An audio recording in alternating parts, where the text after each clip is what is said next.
Did not write that introduction. Anyways, good evening, and thank you all for being here on this historic night. Today we remember and honor those who lost their lives in service and the service of those who helped save lives in the tragedy 7 years ago. Service to our fellow Americans must be the living legacy of September 11th. Our country started with a very simple idea: we the people. It was that ideal, a belief that we are all part of something bigger, that inspired Jefferson, Madison, Franklin, and others to be the first ones to serve our country. At the time, they were ordinary citizens who did extraordinary things.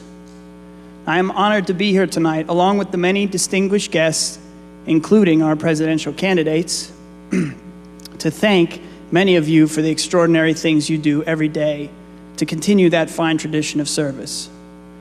To be honest, in the hustle and bustle of daily life, it's easy to overlook the scores of people like you who get up every morning with one simple goal: to make our country a better and safer place for others, to stand up for we the people. We don't spend enough time recognizing your work, and we certainly don't do enough to encourage others to make the commitments you have made. And that's why this organization, ServiceNation, and this forum are so important. And it's why I was so eager to join this nationwide grassroots movement to take responsibility for our country's future through service. Because while I may play a superhero on the big screen, we all know who our real American heroes are. Among them, they are those who go to the fire station at the crack of dawn, who staff the after-school centers in the evening, who walk the beat at night, who put on their military uniforms as they head into harm's way to protect our freedom. They are from all backgrounds and from all walks of life, and they are living by Booker T. Washington's credo: if you want to lift yourself up, lift up someone else. We are here tonight to recognize all of you, to salute you for your service, and thank you for lifting so many others up.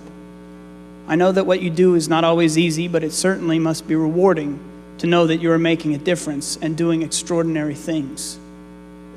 As you all know, we are honored to have with us tonight the next President of the United States. Of course, we're not sure which of them it is just yet. Both of the candidates have lived lives of service, and both have made a call to service a part of their campaigns. My only election prediction is that we will have record turnout, because there is genuine excitement about this election and these candidates.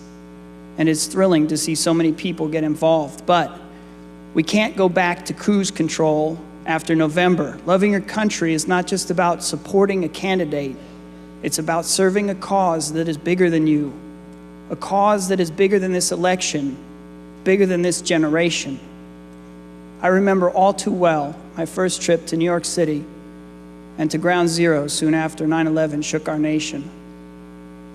It's hard to imagine that was 7 years ago. It seems like yesterday that I stood in front of the wreckage, reading the stories on the fences, watching teams of people, firefighters, police, construction workers, and other first responders sifting through the piles. No matter what they were told or how tired they got, they refused to give up.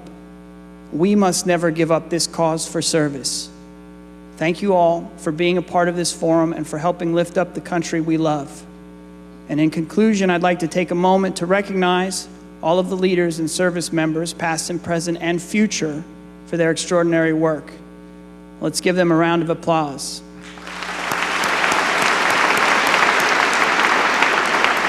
Thank you.